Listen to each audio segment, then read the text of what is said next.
A quiet phone call in Beijing just triggered the loudest alarm on Wall Street. No press conference, no warning, just one sentence: stop buying dollars. And 48 hours later, Spain signed a deal with China that could rip NATO's economic map in half. You think this is just about trade? You're already 5 moves behind. On April 7th, Beijing gave an unambiguous directive to its state-owned banks stop buying US dollars. Immediately. According to a Reuters source inside the People's Bank of China, the move wasn't ceremonial. It was operational. Major institutions like ICBC, Bank of China, and Agricultural Bank were told to reduce all USD exposure, shift settlements toward yuan, and halt dollar liquidity injections. The order came just 2 days after President Trump escalated tariffs and just 1 week after a sharp spike in US Treasury yields. This raises a hypothesis the White House has yet to confront. Is China quietly building an alternative system designed to bleed demand for the dollar? Not over years, but in real time.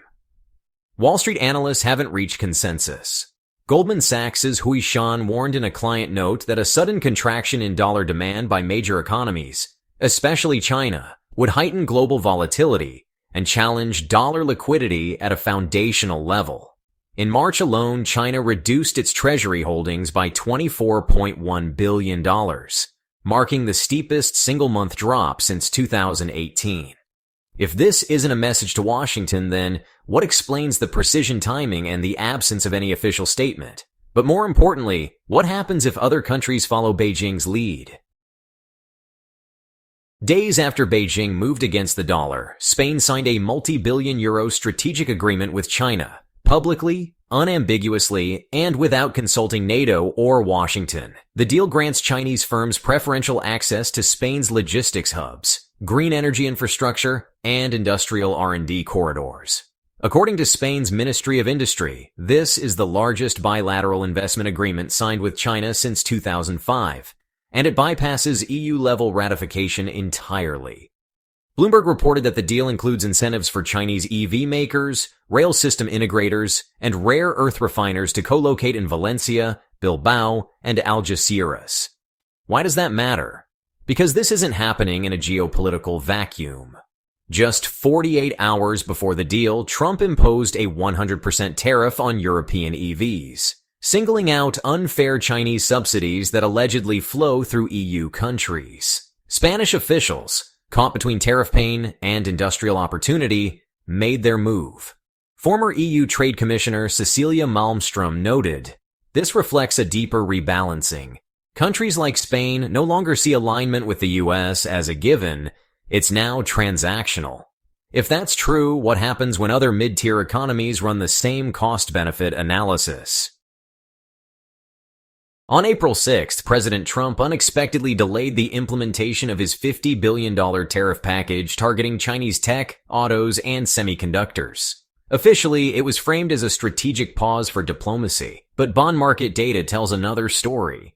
That same day, 10-year Treasury yields surged to 4.81%, a level not seen since the 2007 pre-crisis cycle. According to the U.S. Treasury Department's TIC data, foreign official holdings of treasuries dropped by $67 billion in Q1 2025, with China, Japan, and Saudi Arabia leading the liquidation. Morgan Stanley's chief economist Seth Carpenter warned, if foreign appetite for U.S. debt weakens during a deficit cycle, financing becomes politically toxic and economically unsustainable. Trump's abrupt tariff delay coincided with this bond market stress, suggesting it may have been a reactive maneuver to avoid a liquidity freeze, not a strategic concession. But if bond dumping by America's largest creditors continues, what mechanism exists to avoid a broader financial rupture?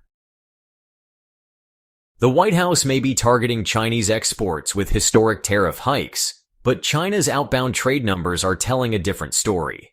In March 2025, China's exports to the global south surged 42.6% year-over-year, driven by electronics, EVs, and industrial machinery, according to China's Customs Administration.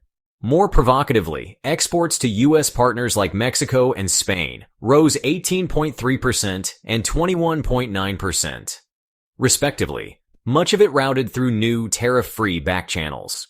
The World Trade Organization has flagged a sharp increase in country of origin obfuscation, where products made in China are routed through Vietnam, Cambodia, or Mexico for repackaging and reclassification.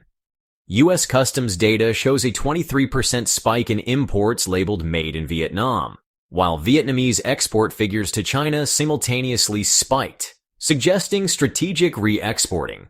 Georgetown trade scholar Jennifer Hillman observed, "Tariffs are not reducing trade, they're rerouting it, and that rerouting often benefits China's supply chains even more.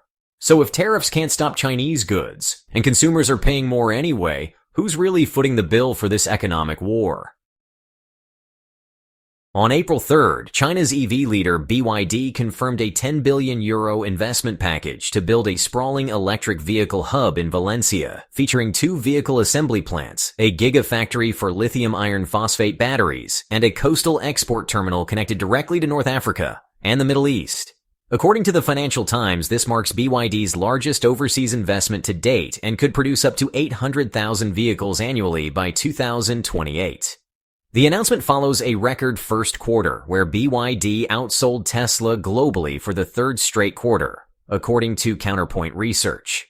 Spanish Deputy Prime Minister María Jesús Montero hailed the project as the engine of Europe's post-carbon transition. But it's not just about emissions. Spain is also gaining geopolitical leverage. The EU's latest report on foreign investment screening confirms that no other EU state fast-tracked Chinese industrial capital faster than Spain in the first quarter of 2025, slashing regulatory approval timelines by 43%. That puts pressure on Berlin and Paris, where resistance to Chinese investment remains high. What's more, BYD's move coincides with Trump's tariff assault on EU auto exports, effectively squeezing German automakers on both ends. So the real question: is China using industrial partnerships to quietly dismantle the US-Europe trade axis, one EV at a time? Publicly, US allies are falling in line behind Trump's trade strategy. But behind closed doors, the data tells a different story. According to Eurostat, imports of Chinese electronics into the European Union increased 16.4% in the first quarter of 2025, despite vocal support for US tariffs. Meanwhile, Australia's Bureau of Statistics reported a 21.7% rise in lithium exports to China, even as Canberra reaffirmed its security pact with Washington. These aren't minor deviations, they're structural contradictions. France's Airbus, hailed as a transatlantic manufacturing ally, doubled its Chinese procurement orders this quarter, with over €2.3 billion in contracts signed with AVIC and Comac, according to company filings. Even Japan, one of America's most loyal partners, imported 11.2% more Chinese semiconductors than the previous quarter, despite agreeing in principle to tighter tech controls. Former USTR official Wendy Cutler told Bloomberg, "Allies are doing what's politically necessary while hedging commercially. The narrative and the numbers are moving in opposite directions."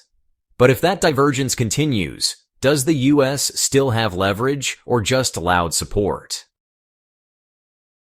On April 6th, the US Treasury added 12 major Chinese firms to its investment blacklist, including EV battery giant CATL and state-linked chipmaker SMIC. But targeting Chinese companies also hits American portfolios. According to Morningstar, over $412 billion in US retirement assets are passively exposed to Chinese equities through index funds managed by BlackRock, Vanguard, and Fidelity. Forced divestment from these stocks triggers liquidation cascades, reshuffles ETF weightings, and increases volatility across global benchmarks. In January, when Hikvision was added to the blacklist, it prompted $3.7 billion in redemptions from funds tracking emerging markets. A similar trend is now unfolding. FTSE Russell announced it will reweight several indices, while JP Morgan flagged increased redemption pressure on global EM funds. The SEC's own internal risk memo, leaked to the Wall Street Journal, warned that accelerated decoupling could trigger a disorderly unwind of US-China financial exposure, especially through passive vehicles. So if blacklisting continues without a parallel restructuring of domestic investment rules, is Washington risking a self-inflicted liquidity crunch? Core inflation in the U.S. rose to 4.3% in March 2025, according to the Bureau of Labor Statistics, driven by rising costs for imported goods, particularly electronics, auto parts, and consumer appliances. Meanwhile, wage growth has flattened. Real average hourly earnings are down 0.6% year over year, signaling declining purchasing power for the American middle class. The National Federation of Independent Business reported that 29% of small firms cited higher input costs due to tariffs as their top concern, up from just 8% a year ago. These aren't isolated pressures, they're compounding. The Institute for Supply Management's Manufacturing Index slipped to 47.2, its lowest level since the COVID downturn, signaling broad contraction. Economist Mohammed El-Arian warned in a Bloomberg TV interview, "You can't have simultaneous inflation, weak wage growth, and declining production without triggering stagflation." But the question isn't whether tariffs are popular. The question is whether they're sustainable without triggering a political backlash when households start choosing between groceries and gas. And if consumer sentiment cracks, how long before that morphs into a full-blown contraction?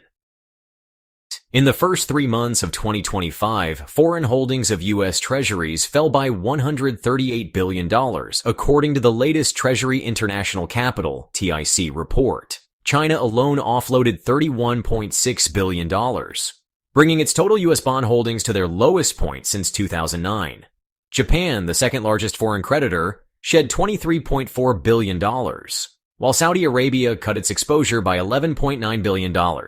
These aren't portfolio tweaks. They're structural withdrawals in response to geopolitical tensions and dollar volatility. The consequences are already surfacing. The yield on the 10-year Treasury hit 4.89% on April 10th, up from 3.91% just 4 months prior, driving up borrowing costs across consumer mortgages, business credit lines, and federal deficits. According to the Congressional Budget Office, a sustained 1-point increase in yields could add $2.2 trillion to the national debt over the next decade.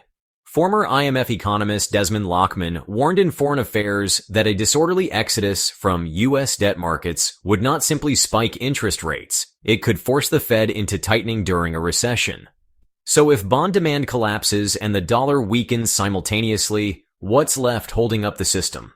We're glad you're enjoying this video. Please like and subscribe. Check out another video that is now on your screen.